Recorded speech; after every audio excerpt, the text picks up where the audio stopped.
안녕하세요. 저는 이제 막 첫돌이 지난 아들을 혼자 키우며 사업을 준비하고 있는 30대 여자입니다. 삶을 살아온 지 이제 겨우 30년이 조금 넘었는데 제 삶은 왜 이렇게 벌써 힘들고 고단한 건지 모르겠습니다. 끔찍했던 지난 과거를 잊고 다시 잘 살아가 보려고 노력은 하고 있지만 이곳에 처음 고백한 건데 솔직히 자신이 없습니다. 이 채널에 올라오는 다른 분들의 사연을 들으면서 저만 힘들게 살아가는 게 아니라는 걸 느끼며 참 많은 위로를 받았습니다. 그래서 저도 현재 삶의 고단함을 느끼고 세상에 버림을 받은 것 같아 크나큰 외로움을 느끼고 계시는 분들에게 위로가 되고자 하는 마음으로 사연을 보내려고 합니다. 제 이야기를 들으시고 세상에 이런 사연도 있구나, 이런 사람도 어떻게든 살아가려고 하는구나 알아주시고 제게서도 위로를 받으셨으면 합니다. 이야기 처음부터 사는 게 힘들다고 징징대기는 했지만 사실 저는 아주 부유한 집의 막내딸로 태어났습니다. 어린 시절 제 삶을 돌이켜보면 공주의 삶이라고 해도 무방할 정도로 많은 사랑과 대우를 받으며 살아왔습니다. 그런 완벽한 저의 삶에 금이 가기 시작했던 건 바로 중학교를 입학하고부터였습니다. 서울대를 졸업하신 부모님들은 본인들의 자식들도 당연히 본인들의 뒤를 이어 서울대로 진학을 해야 된다고 생각을 하셨습니다. 민희 너 이번에도 성적이 엉망이더라. 서울대 가려면 못해도 전교 10등 안에는 들어가야 되는데 왜 15등밖에 못했는지 엄마랑 아빠한테 그 이유를 설명해 줄 수 있겠니? 엄마는 도저히 납득이 안 돼서 그래. 어릴 땐 부모님들이 무섭기도 했고 저도 제가 당연히 서울대에 가야 되는 거라고 생각을 해서 부모님 앞에서는 찍소리도 못했었습니다. 늘 부모님의 말씀에 복종하던 제가 폭발하게 된 건 고등학교 2학년 때였습니다. 너희 언니는 고작 과외 2개 하고도 전교 1등하고 서울대에 갔어. 근데 민희 너는 과외도 5개나 듣고 있는데 왜 성적이 항상 그 모양이니? 제발 언니 반만큼이라도 해줄 수 없겠니? 엄마 부탁이다 정말. 엄마 제발 그만해.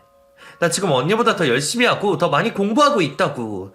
그런데도 언니보다 안 되는 건 내가 타고나기를 언니보다 머리가 더 나쁘게 타고난 거겠지. 그리고 나 정도 성적이면 충분한 거 아니야? 도대체 나한테 얼마를 더 바라는 거야? 몰랐어 묻니? 너도 엄마 아빠랑 언니처럼 서울대에 갈 수 있도록 해야 될 거 아니야. 너는 지금 네 성적에 만족하면서 안주하지 말고 안 되면 될 때까지 미친 듯이 하란 말이야. 네 나이 땐 하루 2시간만 자도 되니까 잠을 덜 자더라도 공부를 좀 더 하라고. 저희 부모님은 곧 죽어도 저에게 서울대를 요구하셨습니다. 그것도 이미 서울대로 진학한 저보다 2살 많은 언니와 비교를 해가면서 말이죠. 그래서 고2 때부터는 저에게도 반항심이 조금씩 생기기 시작했습니다. 그래서 부모님들이 언니와 저를 비교해가며 저를 압박할 때마다 부모님께 말했습니다. 나는 이미 내 나름대로 최선을 다해서 노력을 하고 있고 그래도 서울대에 못 가면 내 능력이 그 정도인 것밖에 안 된다는 거니까 엄마랑 아빠는 나한테 더 이상 서울대 이야기 꺼내지 마. 저는 제가 서울대에 가지 못할 걸 알고 있었기 때문에 부모님께서 나중에 크게 실망하시지 않게 고2 때부터 미리 밑밥을 깔아두었습니다. 그리고 저는 정말로 제 예상대로 서울대에 가지 못했습니다. 부모님께 말은 그렇게 하면서도 제 나름대로 서울대에 가려고 노력을 했지만 안 되는 건 안 되는 거더라고요. 그래도 서울대는 아니지만 스카이라고 불리는 대학으로 진학에 성공을 했었습니다. 부모님들이 서울대에 진학하지 못한 저에게 실망을 하셔도 그 정도면 만족을 하실 줄 알았는데 아니었습니다. 민희야, 너 그냥 하루라도 빨리 자퇴하고 재수 준비해라. 그 학교에 더 있어봤자 시간 낭비에 돈 낭비야. 엄마 말 들어. 나는 이 학교에 충분히 만족하고 있어. 엄마는 왜 자꾸 자퇴하라고 하는 거야? 나는 재수하면서까지 서울대에 가고 싶은 마음 없으니까 나한테 자퇴 강요하지 마. 너 엄마 말 들어서 손해본 적 있니? 그리고 이 집에서 너만 서울대가 아니라는 게 말이 돼? 너는 남들 보기 부끄럽지도 않아? 솔직히 엄마는 너 때문에 창피해서 너희 할아버지 집에도 못 가게 했어. 남들은 그렇다 쳐도 할아버지랑 할머니랑 친척들 얼굴을 어떻게 보라는 거니? 제가 서울대가 아닌 다른 학교에 진학한 사실이 부모님들께는 얼굴도 들지 못할 정도로 창피한 일이 되고 말았습니다. 중학교 때부터 고등학교까지 6년 동안 고생하며 얻은 저의 결실이 부모님께는 창피한 일이 된다고 생각을 하니 정말 괴로웠습니다. 그 스트레스를 견디지 못한 저는 결국 대학교를 입학하고 한 학기만 다닌 후 바로 자퇴를 하게 됐습니다. 니니야, 서울대 가려고 재수하는 애들이 한둘인 줄 아니? 서울대만 가면 네가 갔던 학교보다 더 즐거운 캠퍼스 생활할 수 있을 거니까 1년만 더 고생해보자. 알겠지? 부모님의 뜻대로 해주기 싫었지만 스트레스가 극에 달하니 저도 모르게 스트레스를 덜 받는 쪽으로 선택을 하게 되더라고요.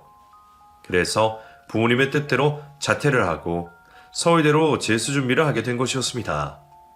재수를 준비하면서도 부모님의 잔소리는 끊이지 않았습니다. 학원 선생님이 지금 네 성적으로는 서울대 근처에도 못 간다고 하던데 너 지금 도대체 뭐 하고 있는 거니? 공부하는 애가 공부 안 하고 몰래 다른 짓이라도 하고 있는 거야? 너 정말 엄마 미치는 걸 보고 싶어서 그래?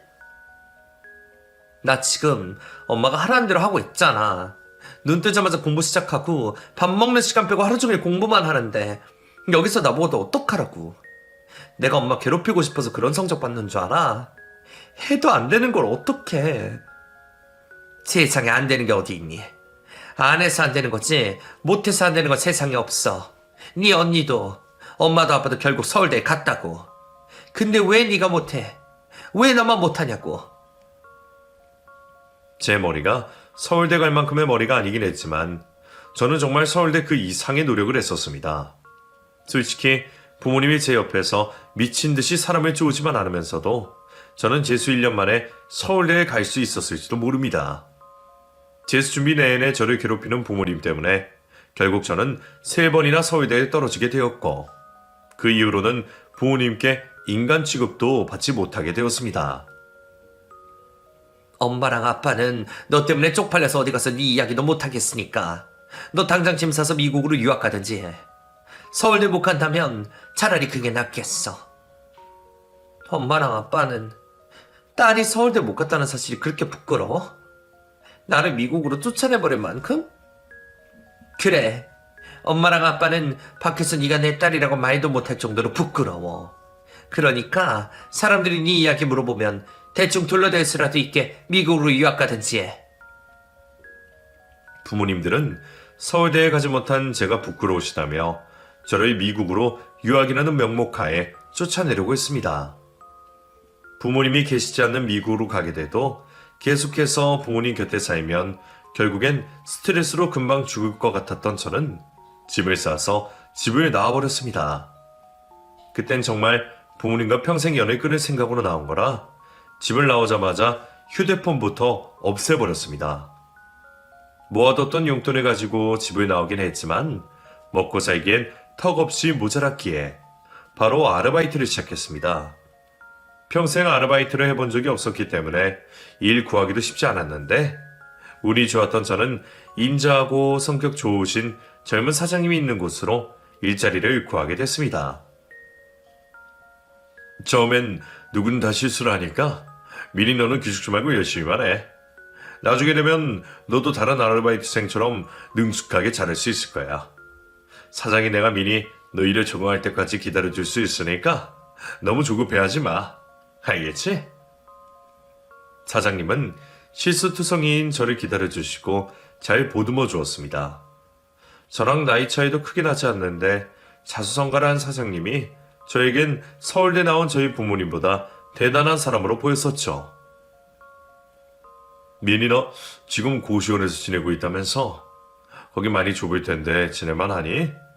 불편한 건 없어? 불편하긴 해도 잠만 자는 곳이라고 생각하고 버텨보려고요. 보증금 마련되면 바로 원룸 구해서 나올 생각이에요. 내가 보증금 지원을 줄 테니까 얼른 고시원에서 나와. 집도 집 같아야 쉴 수 있는데 집 같지도 않은 그런 곳에 지내면서 어떻게 마음 편히 쉴 수 있겠어? 제가 부모님과 연을 끊고 집을 나온 걸 알고 있었던 사장님은 저에게 정말 많은 도움을 주셨습니다. 집을 구할 수 있는 보증금을 지원해 주셨고 매달 제 자취방으로 쌀과 먹거리를 보내주셨죠. 정말 저에게는 귀인 같은 사람이었습니다. 사장님, 제가 이런 걸 다 받아도 되는지 모르겠어요. 앞으로 이걸 어떻게 갚아야 될지. 정말 감사합니다. 내가 미니 너를 돈 주고 고용한 건 사실이지만 그래도 가게 일을 내 일처럼 해주는 미니 네가 이뻐서 해주는 거니까 너무 고마워하지 않아도 돼. 고맙긴 오히려 내가 더 고맙지. 처음에 사장님이 저를 직원으로서 예뻐해 주셔서 그런 건 줄 알았습니다. 그런데 그곳에서 일을 시작한 지 1년 정도 됐을 때 사장님이 저에게 사심을 품고 있다는 걸 알게 되었습니다. 미니야, 이번 주 휴무날 뭐하니? 특별한 약속 없으면 나랑 맛있는 거 먹으러 갈래? 내가 너 데리고 가고 싶은 곳이 있거든. 그날 약속이 없긴 한데 저랑 단 둘이 가신다는 거예요? 왜요? 그건 그날 이야기해 줄 테니까 일단 다른 애들한테는 말하지 말아줘. 알겠지? 그럼 그날 보는 걸로 알고 있을게. 사장님과 사적으로 단둘이 처음 만나게 된 날, 사장님은 저에게 고백을 해왔습니다. 오랫동안 너를 마음에 품고 있었어. 힘든 여건 속에서도 미소를 잃지 않고 열심히 사는 네 모습이 너무 보기 좋았거든. 부담스러울 거 알지만 이런 내 마음을 너도 알아줬으면 좋겠어서 고백한다. 사장님의 고백이 처음엔 부담스럽긴 했지만 사실 저도 남모르게 사장님을 존경하여 마음에 품고 있었기 때문에 저는 사장님의 고백을 바로 받아줄 수 있었습니다. 그리고 그 사장은 훗날 저의 남편이 되었습니다. 남편은 저와 연애를 시작하면서 저에게 더 많은 도움을 주기 시작했습니다. 마치 아낌없이 주는 나무와 같았죠. 미니야, 오빠가 도와줄 테니까 대학 다시 가보는 게 어떻겠어? 너 공부 때문에 집 나온 건 맞지만 그래도 너 하고 싶은 공부는 있었을 거 아니야. 이미 오빠한테 받고 있는 도움만 해도 나 너무 고맙고 미안한데 여기서 어떻게 더 도움을 받겠어. 공부는 나중에 기회가 되면 할게. 마음 써줘서 고마워. 나 그냥 하는 말이 아니야. 얼마든지 더 도와줄 생각이 있으니까 꼭 하고 싶은 공부해. 내가 너무 아쉬워서 그러는 거야. 남편의 도움과 응원 덕분에 저는 집을 나온 지 1년 만에 다시 학교로 돌아갈 수 있었습니다. 이전에 몇 년 동안 해온 공부가 있어서 그런지 다시 대학에 들어가는 건 어렵지 않았습니다. 거기다 부모님과는 다르게 무조건적으로 저를 밀어주는 남편이 곁에 있으니 공부가 술술 잘 되더군요. 다시 대학에 재입학한 후 남편은 정말 약속대로 부모처럼 저에게 금전적인 지원을 해주었습니다. 미니야, 이번 달 월세는 내가 대신 냈으니까 월세 걱정하지 말고 시험 준비 열심히 해. 오빠, 지난 학기 등록금도 오빠가 내줬는데 월세까지 내주면 나 오빠한테 미안해서 어떡하라고 그래. 월세 정도는 내가 낼 수 있어. 앞으로는 그러지 마. 월세 내려면 너 공부 못하고 또 아르바이트 해야 되잖아. 그 모습에 내가 못 보겠어서 내 마음 편하라고 내가 대신 내준 거야. 고마우면 공부 열심히 해서 좋은 성적 받아줘. 나는 그거면 돼. 남편은 정말 그 어떤 대가도 바라지 않고 저에게 무한한 사랑을 주었고 금전적인 지원을 해주었습니다. 대신 저에게 늘 하던 말이 있었습니다. 미니, 너 대학 졸업하면 무조건 나랑 결혼해야 돼. 마음 같아서는 당장이라도 너랑 결혼하고 싶은데 지금은 네가 학생이니까 내가 참고 기다리는 거야. 제 귀에 딱지가 않도록 결혼 이야기를 꺼낸 남편을 보면서 남편 같은 사람이면 믿고 결혼을 해도 되겠다는 생각을 했었습니다.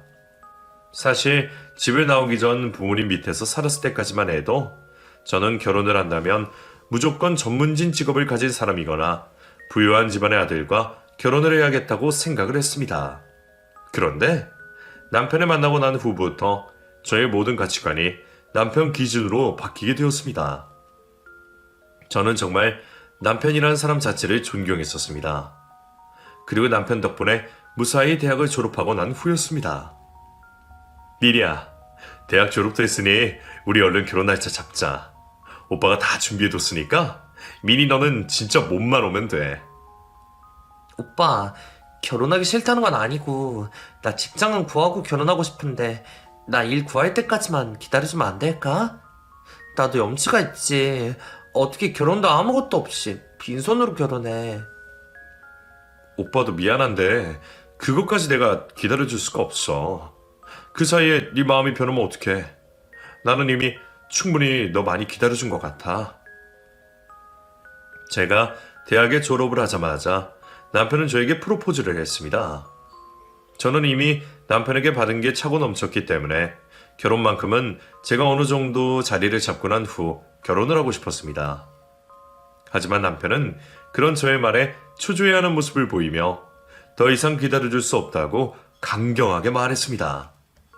우리 결혼은 이미 정해져 있는 것이나 마찬가지였는데 그런 반응을 보이는 남편이 이해되지 않았습니다. 내 마음이 바뀔 게 뭐가 있어. 오빠에 대한 내 마음은 견고해. 언제 결혼하든 나는 평생 오빠 곁에서 그동안 오빠에게 받은 사랑을 보답하며 살 생각이야. 지금은 그렇게 말해도 사람 마음은 어떻게 될지 모르는 거잖아. 회사 다니다 보면 네 눈에 들어오는 다른 사람도 생길 수 있는 거고 네가 날 배신할지 어떻게 알아. 처음엔 남편이 제가 떠날까봐 불안해서 그러는 거라고 생각을 했습니다. 저를 의심해서 그러는 거라고는 생각도 하지 못했죠. 그런 것도 모르고 불안해하는 남편을 보면서 안쓰럽기도 하고 미안한 마음이 컸던 저는 남편의 뜻대로 하기로 했습니다. 오빠, 그럼 우리 결혼식은 더 생각해보는 걸로 하고 일단 혼인신고만 하자. 그리고 내가 지금 집 정리하고 오빠 집으로 들어갈게. 그렇게 하면 되지? 고마워 미니야. 결혼식은 네가 하고 싶을 때 하자. 네가 지금 가족들이랑 연락을 끊고 지내고 있으니 결혼식 올리는 게 쉽지 않다는 걸 오빠가 미처 생각 못했네. 네가 하고 싶다고 하면 오빠가 세상에서 제일 근사한 결혼식 올리게 해줄 테니까 준비될 때 말만 해. 알겠지? 결혼식 없이 혼인신고만 하고 난 후 제가 남편 집으로 들어가 본격적인 신혼생활을 시작할 때였습니다. 직장을 구하고 남편과 결혼을 하려고 했던 저의 계획과는 다르긴 했지만 결혼 후에도 직장을 구하려는 저의 마음은 변함이 없었습니다. 그래서 일자리를 알아보고 있는데 남편이 그런 저를 말려 세웠습니다. 미리야, 내가 벌어다 주는 돈 받고 편하게 살면 되지. 왜 굳이 일을 구하려고 해? 직장 생활이 쉬운 것도 아니고 회사 들어가면 무조건 스트레스 받게 됐는데 왜 자꾸 일을 하려고 하는 거야? 오빠가 벌어다 주는 돈 받고 생활하면 몸이야 편하겠지. 근데 나도 이 사회의 일원이 되고 싶어. 전업주부는 어차피 애 낳으면 어쩔 수 없이 하게 되는 거니까 그 전까지는 일할 수 있게 해줘. 안 돼. 솔직히 난 너 일하는 거 정말 반대야. 지금까지 너 하고 싶은 대로 내가 다 하게 해줬으니까 이번엔 그냥 내 말 들어. 남편이 제 걱정을 유난스럽게 해서 일을 못하게 하는 줄만 알았습니다. 그런데 제가 그런 남편의 말을 무시하고 계속 취업 준비를 하자 남편이 생전 보여주지 않던 무서운 모습을 보여주기 시작했습니다. 그땐 정말 남편이 귀신이라도 시인 줄 알았습니다. 장민이, 너 내 말 무시하냐? 내가 일자리 구하지 말고 그냥 내가 주는 돈이나 받고 편하게 살라고 했지. 왜 사람 말을 무시해? 너 내가 우스워? 오빠, 갑자기 왜 이래? 나도 꿈이라는 게 있으니까 그러는 거지. 오빠 말에 내가 언제 무시했다고 그러는 거야. 오빠 갑자기 이러니까 너무 무서워. 너도 내가 무서운 사람인 걸 알아야지 내 말을 듣지. 몇 년 동안 오냐오냐 해줬더니 아주 사람을 무시하거든 해. 네 꿈? 네 꿈이 뭔데? 얼마나 대단한 꿈을 꾸길래 남편 말을 무시해? 남편이 무섭기도 했지만 그보다 그런 남편이 너무 이해가 되지 않았던 제가 남편에게 따져 물었습니다. 내가 하고 싶은 일을 하는 게 왜 오빠를 무시하는 일이야? 오빠 도대체 왜 그래? 항상 내가 하는 일에 응원을 해주던 사람이 결혼하고 나서부터는 왜 이러냐고. 오빠 돈 받고 집에만 있는 게 정말 나를 위한 거라고 생각해? 나 같은 남편이 어디 있다고 이러냐? 너 진짜 배가 불러도 단단히 불렀네. 솔직히 말해서 네가 밖에서 딴 놈이랑 눈 맞아서 헛된질할지 어떻게 알아? 그런 거 상상만 해도 열받으니까 회사 다닐 생각 절대 하지 마. 오빠 설마 그 이유 때문에 나 일 못 구하게 하는 거야? 오빠 생각을 해도 어떻게 그런 생각을 할 수 있어. 소름 끼쳐. 나는 그 누구랑 결혼해도 이렇게 할 생각이었어. 널 못 믿어서 이러는 게 아니니까 네가 날 좀 이해해줬으면 좋겠다. 내가 여자를 잘 못 믿거든. 저를 위한 거라고 해줬던 남편은 알고 보니 제가 밖에서 다른 남자와 눈이 맞을까 무서워 저를 집안에 가둬두려고 하는 것이었습니다. 그 누가 됐더라도 그렇게 했을 거라고 했지만 제 눈에 남편은 의처증에 걸린 사람으로밖에 보이지 않았습니다. 남편이 의처증에 걸리기는 했지만 지금까지 몇 년 동안 저에게 해줬던 것들을 생각하면 저의 노력으로 충분히 의처증을 없앨 수 있을 거라고 생각을 했습니다. 그래서 일단은 남편의 마음을 안심시켜주기 위해 일자리 구하는 것을 중단했을 때였습니다. 뜻밖의 소식이 들려왔습니다.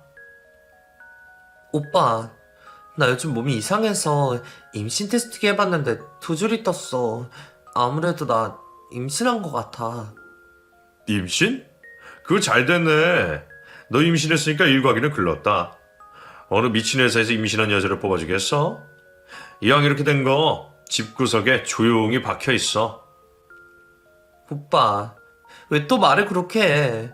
오빠 애가 쪘다는데 기뻐하지는 못할 망정 한다는 소리가 겨우 그 소리야? 그러게 네가 진작에 좀 잘하지 그랬냐? 내 말 안 듣고 고집부리는 너 보면서 오만정이 다 떨어졌어. 네가 이런 애인 줄 알았으면 애초에 너를 우리 가게에 아르바이트생으로도 뽑아주지 않는 건데. 정말 후회스럽다. 남편은 갑자기 저의 만남부터 부정하기 시작했습니다. 자신의 아이를 가졌다고 해도 기뻐하지 않고 이 지경까지 오게 된 모든 이유와 원인을 제 탓으로 돌리기 시작했죠. 한순간에 다른 사람처럼 변해버리고 의처증으로 저를 의심하기 시작한 남편이라 밉기도 하고 두렵기도 했지만 아이가 태어나기 전에 우리 사이에 있는 문제를 해결해야 된다고 생각을 했습니다. 그런데 남편은 어떻게든 잘해보려고 노력하는 제 마음을 무시한 채 밖으로 겉돌기 시작했습니다. 나 오늘 가게 문 닫고 친구들이랑 술 마시기로 했으니 기다리지 말고 먼저 자라라. 몇 시에 들어오려고? 가게 문도 2시에 닫는데 가게 끝나고 술 마시는 거면 외박한다는 말 아냐? 외박이면 외박이겠지. 너 생각하고 싶은 대로 생각하고 안 들어온다고 귀찮게 연락하지 마라. 미리 경고했다.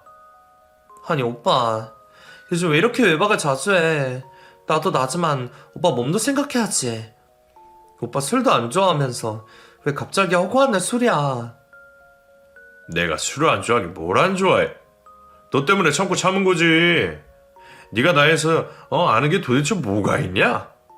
너랑 대화하면서 속 터질 것 같으니까 그만 이야기해. 남편은 매일같이 술을 마시며 외박을 했습니다. 임신으로 인해 배가 점점 불러오고 몸이 불편해지는데 곁에 아무도 없으니 너무 힘들더라고요. 오빠, 나 임신도 했는데 웬만하면 밤엔 내 옆에 있어주면 안 돼? 뱃속에 있는 아이를 생각해서라도 이제 그만 화 풀어줘. 내가 미안해. 나한테 이래라 저래라 하지 말라고 했지. 그리고 내가 너보고 임신하라고 시켰냐? 네가 조심 못해서 생긴 거 가지고 왜 나보고 난리야. 나한테 애 가지고 들먹이지 마. 오빠, 정말 말이면 단 줄 알아? 아무리 나한테 기분 나쁘게 있어도 그렇지 어떻게 그런 말을 내뱉어. 오빠 진짜 미쳤어? 제가 큰 소리를 내기 시작하자 남편은 자신의 분에 참지 못하고 결국 저에게 손찌검을 하기 시작했습니다. 오빠 지금 나 때린 거야? 앞으로 어떡하려고 짐승만도 못한 짓을 하는 거야. 제발 그만해. 나 너무 힘들어. 그러게 네가 왜 맞은 짓을 하냐? 나도 이러고 싶지 않아. 근데 네가 나한테 너무 까부니까 그러는 거지. 선 넘지 마. 오빠 자꾸 이러면 나 더 이상 오빠랑 못 살아. 오빠 정신 못 차리고 계속 이러면 나 집 나가버릴 거야. 너 지금 되지도 않은 말로 협박하는 거니? 네가 이 집에서 나가면 갈 곳 없는 걸 내가 몰라서 그러냐? 너 이 집에서 나가면 어디 가려고? 집도 돈도 없는 게 잘도 나가겠다. 너희 집 간다고 해도 집 나갔다리 애까지 뺏어오면 너희 부부가 잘도 반겨주겠네. 나갈 수 있으면 나가봐. 남편은 제가 갈 곳이 없다는 것을 이용해 저를 더 괴롭히기 시작했습니다. 남편 말이 맞았습니다. 제 발로 집에서 도망 나온 마당에 남편 없이 임신한 채로 집으로 돌아가면 저희 부모님은 분명 저를 받아주지 않을 뿐더러 호적에서 파버릴지도 몰랐습니다. 남편에게 집 나가겠다고 말로는 협박을 해도 갈 곳이 어디도 없었던 저는 남편이 있는 집에 버티고 있을 수밖에 없었습니다. 허구한 날 외박을 하고 심심하면 제 몸에 손을 대던 남편이었지만 저는 어떻게든 그런 남편을 고쳐 쓰고 싶었습니다. 그래서 최대한 남편의 신경을 거스르지 않으며 남편에게 복종하듯이 지냈습니다. 오빠, 나 다음 주에 검사할 게 있어서 병원 가야 되는데 같이 가줄 수 있어? 버스 타려고 가려니까 이제 좀 힘들더라고. 오빠가 좀 데려다 줘. 오빠 아직 나랑 병원 한번 가본 적 없잖아. 아빠가 돼서 너랑 병원 한번 가본 적 없다고 지금 눈치 주는 거냐? 어떻게 너는 나를 부려먹을 생각만 해? 택시비 줄 테니까 이걸로 너 혼자 다녀와. 병원에 같이 가달라는 저의 말에 남편은 지갑에서 10,000원짜리 3장을 꺼내 제 얼굴에 집어 던졌습니다. 남편의 행동에 화가 난 제가 표정 관리를 못하고 서 있자 남편이 또 저에게 손찌검을 하기 시작했습니다. 표정 관리 안 하냐? 돈을 주면 감사합니다 하고 받아야지 어디 그런 똥 씹은 표정으로 서 있을 수 있어? 나 없으면 아무것도 못하는 년이 왜 이렇게 자존심을 부려? 이건 자존심이 아니야. 오빠 도대체 나한테 왜 이렇게까지 하는 건데? 왜 이제 나를 사람 취급도 안 해주는 거냐고. 네가 은혜도 모르고 나를 배신하려고 했던 거 잊었냐? 그리고 나는 네가 내 말 잘 듣는 순종적인 애인 줄 알고 결혼한 거였는데 결혼하고 보니 꼭 그렇지만도 않더라고. 애만 없었으면 바로 이혼하는 건데 너 네 애 때문에 나한테 붙어 살 수 있는 건 줄 알아라. 남편이 왜 그렇게 외박을 해대나 했는데 저 모르게 외도까지 하고 있는 듯 했습니다. 하지만 집에만 있는 제가 그 증거를 잡을 수 없기도 했고 일단 제 몸과 뱃속에 있는 제 아이를 지키는 것부터가 힘들어 그 외의 일에는 신경을 쓸 수가 없었습니다. 남편에게 매일같이 얻어 터지면서 깨달은 것은 남편에게 그 어떤 말도 하지 않고 투명인간처럼 지내는 것이 답이라는 결론을 내렸습니다. 그래서 한동안 남편이 먼저 저에게 말을 걸어오기 전까지는 필요한 말 외에는 그 어떤 말을 하지 않았습니다. 그렇게 만삭이 되었을 때였어요. 제가 마지막으로 남편에게 아이를 출산하기 전까지만 곁에 있어 달라고 부탁을 했습니다. 오빠, 나 예정일 일주일 남은 거 알지? 언제 갑자기 진통 올지 몰라서 그러는데 아기 나오기 전까지만 옆에 있어주면 안 될까? 진통 올 땐 병원에 혼자 가기가 힘들어서 그래. 나 오빠 말고 이런 부탁할 사람 없어서 그러는 거니까 부탁 좀 들어줘. 어렵게 꺼낸 저의 말에 남편은 저를 하찮다는 듯이 내려다보았습니다. 콜택시 불러서 가든지 해. 사람 귀찮게 하지 말고. 어쩌다 너애 낳는 날 내가 집에 일찍 들어오게 되면 데려다 줄게. 그럼 됐지? 오빠, 내 뱃속에 있는 애가 남의 애도 아니고 오빠인데 어떻게 그렇게 끝까지 매정하게 굴 수가 있어? 나는 미워해도 뱃속에 있는 오빠 애까지 미워하지 마. 내 새끼인지 아닌지 아직 확인도 안 된 마당에 어떻게 내가 뱃속에 있는 애한테 아빠 노릇을 하냐? 애 나오면 친정엄서 확인부터 하고 아빠 노릇 할 거니까 그렇게 알아라.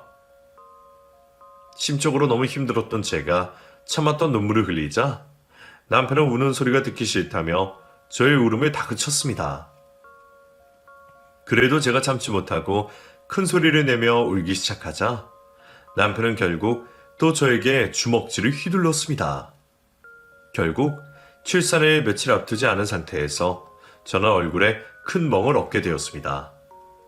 출산 예정일까지 일주일 정도 시간이 남았으니 제발 병원 가기 전까지만 이 멍이 빠지길 기도했습니다. 그런데 남편이 또 외박을 하던 그날 밤 예정보다 일찍 산통이 오고야 말았습니다. 남편이 저랑 싸우고 나가기는 했지만 그래도 인간이라면 제가 부를 때 바로 달려와 줄 거라고 생각을 했습니다. 그런데 남편에게 아무리 전화를 걸어도 일부러 받지 않은 건지 남편은 제 전화를 받지 않더군요. 그래서 남편에게 문자를 남겼습니다. 오빠, 나 진통 오기 시작했어. 병원 가봐야 될 것 같아. 제발 전화 좀 받아줘. 부탁이야. 제 문자를 본 건지 만 건지 남편에게서 그 어떤 연락도 받을 수가 없었습니다. 이러다 집에서 애를 낳겠다 싶었던 저는 미리 준비해 두었던 출산 가방을 챙기고 혼자서라도 병원으로 가려고 했습니다. 그런데 짧은 시간에 계속 반복되는 심한 진통으로 인해 한 발자국도 움직일 수가 없었습니다. 잘못하다가는 정신을 잃을 것 같다는 생각이 들었던 저는 결국 친언니에게 전화를 걸 수밖에 없었습니다. 언니, 나 민이야. 갑자기 전화해서 미안한데, 나 지금 죽을 것 같아서 연락했어. 나 좀 살려줘, 언니. 몇 년 만에 걸어온 저의 전화를 받은 언니는 한달음에 제가 있는 곳으로 달려와 주었습니다. 저의 언니는 만삭으로 불러져 있는 저의 배를 보고 놀란 듯 했지만 아무것도 묻지 않고 저를 병원으로 데리고 가주었습니다. 병원으로 가서도 저는 한참 동안이나 진통에 시달려야 했습니다. 무통 주사도 맞지 못하고 바로 아이를 낳으러 들어가야 되겠다는 의사 선생님의 말씀을 듣고 대기를 하고 있는데 부모님이 병실로 들어오셨습니다. 민이야, 이게 다 무슨 일이니? 네 언니 전화 받고 엄마가 얼마나 놀랐는지 몰라. 그동안 어디서 어떻게 지낸 거니? 엄마가 얼마나 걱정한지 알아? 근데 너 얼굴은 또 왜 이래? 누구한테 맞았어? 이 녀석, 부모 속 쏘이고 나갔으면 잘 살기라도 해야지 이게 무슨 꼴이냐? 애 아빠는 도대체 어디 갔길래 보이지 않아? 설마 이 얼굴도 애 아빠가 이렇게 만든 거냐? 저희 부모님은 저를 보자마자 저를 붙잡고 눈물을 흘리셨습니다. 그런 부모님께 어떤 말을 하기도 전에 분만실로 들어가야 했던 저는 몇 년 만에 보게 된 부모님의 모습을 눈에 담아두고 눈물에 출산을 했습니다. 건강히 아이를 출산하고 나온 후에도 부모님은 저에게 남편의 행방을 물어보았습니다. 미리야, 뭐라고 알아야 되니까 엄마랑 아빠한테 도대체 어떻게 된 일인지 말해보렴. 애 아빠는 도대체 어디 있니? 아니면 너 설마 애 아빠가 누군지도 모르고 있는 거니? 아기 아빠 있어.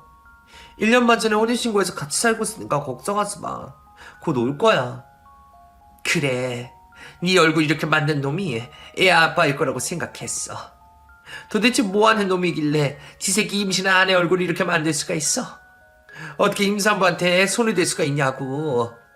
그 새끼 번호 뭐야? 엄마한테 말해봐. 저는 끝까지 부모님께 그 어떤 말도 하지 않았습니다. 무슨 말을 어떻게 해야 될지 모르겠더라고요. 멍든 얼굴로 거짓말을 할 수도 없는 상황이라 그냥 제 입을 다물기로 한 것이었습니다. 부모님은 제 남편이 나타날 때까지 자리를 비우시지 않겠다고 하셨습니다. 그렇게 아이를 출산하고 반나절이 지났을 때쯤 술 냄새를 풀풀 풍기는 남편이 병원으로 나타났습니다. 애를 낳았으면 낳았다고 말을 해야지. 왜 내가 직접 찾아오게 만들어? 그나저나 이 사람들은 누구야? 너 아는 사람들이야? 저희 아빠는 남편이 나타나자마자 사정없이 남편의 뺨을 날려버렸습니다. 아빠에게 뺨을 맞은 남편은 그제야 제 병실에 있는 사람들이 저희 가족인 걸 눈치챈 듯 했습니다. 에이, 당신 미쳤어? 어디 감히 내 얼굴에 손을 대? 지금 경찰 불러? 경찰 부를까? 내가 당신 콩밥 먹여줘? 콩밥 먹일 수 있으면 먹여봐. 그 전에 내가 먼저 너 콩밥 먹여줄 테니까 그렇게 알아둬. 네가 우리 민이 이렇게 만든 새끼구나. 당신이 애 아버지 되는 인간인 것 같은데 그 잘난 얼굴 이제야 보게 됐네. 민이 당신 애들 딸 안 해지 오래됐으니까 금방 관심 끄고 꺼지세요. 서울대 못 갔다고 귀한 딸 쫓아버릴 땐 언제고. 이제 와서 부모질이야. 남편은 저희 부모님을 위협적으로 대하기 시작했습니다. 하지만 저희 부모님은 눈 하나 깜빡하지 않으셨죠. 그때 저희 엄마가 말했습니다. 네가 내 딸 몸에 손댄 놈이니? 내 딸 얼굴 저렇게 만든 게 너야? 쓰레기 같은 자식. 나보고 쓰레기라고? 당신이 뭔 상관이야? 내 와이프 몸에 손에 대든 뭐라든 부모 자격도 없는 사람들은 빠지시라고. 딸이 맞고 사는 게 그렇게 안타까웠으면 진작에 잘해주지 왜 이제 와서 지라이들이야? 꼴값을 떨어도 적당히 떨어야지. 진이야, 번호 줄 테니까 당장 경찰 불러라. 내 딸들이 가정폭력범이 여기 있다고 어서 당장 신고해. 이 새끼 내가 깜빵에 쳐넣어서 평생 못 나오게 만들어 줄 거야. 엄마의 말에 남편은 코웃음을 치기 시작했습니다. 큰 잘못을 저질러 놓은 인간치고는 그 어떤 죄책감도 두려움도 느끼지 않는 듯 했습니다. 당신이 뭔데 나를 깜빵에 쳐넣어? 당신 딸 대학 보내주고 지금까지 먹여 살려준 게 누군지 알고 그래? 당신들 나 깜빵에 넣을 수 있으면 넣어봐. 법적으로는 내가 당신들 딸 남편이고 당신들 사위야. 너 내가 누군지 알고 그렇게 까부니? 미리가 너한테 지 부모 뭐하는 사람인지 말 안 하던? 네가 이걸 보고도 계속 그렇게 나올 수 있는지 한번 보자. 저희 엄마는 지갑을 주섬거리시더니 명함을 한 장 꺼내 남편에게 집어 던지셨습니다. 남편은 그 명함을 주워들고 한참을 보더니 말을 더듬으며 말했어요. 변호사? 그래서 나보고 뭐 어쩌라고? 그깟 변호사 내가 무서워할 거라고 생각해? 나도 돈 주면 당신보다 더 대단한 변호사 선임할 수 있으니까 겁줄 생각하지 마. 다 늙어빠진 변호사가 힘이 어딨다고 그래? 나만 변호사인 줄 아니? 미리 아빠도 변호사야. 그리고 너 지금 나보고 다 늙어빠진 변호사라고 무시하는 것 같은데 검사 출신 변호사를 무시하는 인간은 내가 또 처음 본다. 저희 부모님은 검사 출신으로 현재 꽤나 유명한 로펌의 고문 변호사로 지내고 계셨습니다.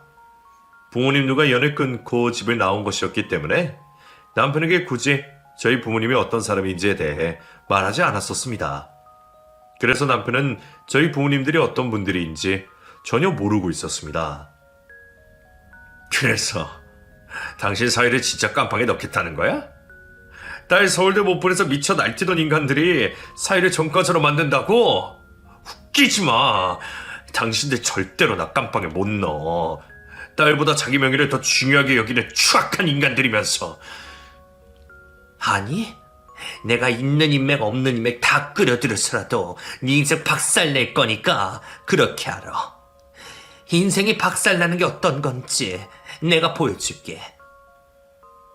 겉으로 아닌 척을 하지만 저희 부모님 두 분이 어떤 사람인지 알게 된 남편은 많이 당황한 듯 했습니다.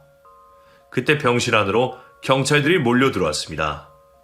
경찰들이 병원으로 우르르 몰려오자 온 병원이 발칵 뒤집혔습니다. 병원에 무슨 중범죄자라도 있어서 경찰들이 몰려온 거라고 생각하는 듯 했습니다. 경위님 오셨어요. 이렇게 직접 와주셔서 감사해요. 다름이 아니라 저희 둘째 딸이 지 남편한테 가정폭력을 당해서 말이에요. 우리 애 얼굴 보이시죠? 만삭인데도 남편한테 멍이 들도록 맞았다네요. 이 쓰레기 같은 인간 좀 경위님이 치워주세요. 병원으로 몰려온 경찰 중 간부는 저희 부모님과 잘 아는 지인이신 듯 했습니다. 끝까지 저희 부모님께 맞서던 남편은 그 광경을 보고 나서야 아무 말도 하지 못하고 입을 다물었습니다. 한마디로 권력 앞에 무력해지고 만 것이었죠. 남편은 경찰들의 손에 이끌려 나가게 되었습니다. 남편이 결국엔 경찰 손에 끌려나가는 모습을 보자 온몸이 떨려왔습니다. 미리야, 이제 다 끝났다. 다 끝났으니까 안심해도 돼. 앞으로 일은 아빠가 알아서 다 할 테니까 너는 걱정하지 마라. 혼자서 얼마나 무섭고 외로웠니? 아빠가 정말 미안하다. 병원에서 산후조리원으로 옮길 땐 엄마가 함께 해주셨습니다. 산후조리원에 있는 동안 엄마는 열과 성을 다해 저를 돌봐주셨어요. 그리고 저를 탓하지 않고 상처 가득한 제 마음을 위로해 주었습니다. 미니야, 여기서 나가면 엄마랑 집으로 가자. 아빠가 너랑 아기 지낼 수 있도록 네 방 다시 꾸며놨다고 하니까 엄마는 무조건 집으로 가는 거야. 알겠지? 엄마랑 아빠한테도 미안해서 집으로 가도 될지 모르겠어. 차라리 지금까지 그랬던 것처럼 엄마 아빠한테 없던 딸로 지내는 게 엄마 아빠한테 더 도움되는 일인 것 같아. 아니야, 미니야. 그런 생각하지 마. 엄마랑 아빠가 너 없는 동안 얼마나 괴로웠는 줄 아니? 엄마 아빠가 그동안 반성 많이 했어. 이제는 어떤 모습이든 내 딸 그 자체를 사랑해주기로 다짐했으니까 걱정 말고 엄마랑 집으로 가자. 엄마는 더 이상 너 없이 못 살아. 딸이 서울대에 가지 못하는 것만으로도 부끄러워하던 부모님들이셨기 때문에 집 나가서 가정폭력을 당하고 애를 낳아온 딸이라면 더더욱이나 부끄러워하실 줄 알았습니다. 하지만 부모님들은 그 어떤 모습에 처해도 사랑해 줄 수 있으시다며 제발 곁에 머물러 달라고 하셨습니다. 그리고 오히려 미안하다며 저에게 용서를 구하셨죠. 미리야, 아빠가 정말 미안하다. 네가 힘들어하는 걸 알면서도 아빠가 욕심이 많아서 너를 힘들게 했다는 걸 네가 떠나고 나서 깨달았어. 부디 이 못난 아빠를 용서해 주렴. 저는 부모님을 용서해 드리기로 했습니다. 그리고 저도 부모님께 용서를 구했습니다. 나도 미안해. 집 나갔으면 잘 살아야 되는데 이런 못날 꼴로 돌아와서 정말 미안해. 앞으로 엄마 아빠 말 잘 들을게. 서로를 용서해 주기로 한 저희 부모님과 저는 지금 어린 제 아들이 커가는 모습을 지켜보며 한 집에서 행복하게 잘 지내고 있답니다. 그리고 부모님들은 저를 괴롭힌 남편에게 적용시킬 수 있는 모든 죄목을 적용시켜 형사처분을 받게 만들어 주셨습니다. 구치소에 있던 남편은 저에게 미리야, 오빠 정말 정신 차렸어. 앞으로는 다시 그러지 않을 테니까 제발 한 번만 용서해줘. 장인어른이나 장모님한테 나 여기서 빼달라고 말해줘. 제발. 이라고 애원했지만 저는 구치소에 있는 남편과 이혼을 했습니다. 위자료를 톡톡히 받아내고 말이죠.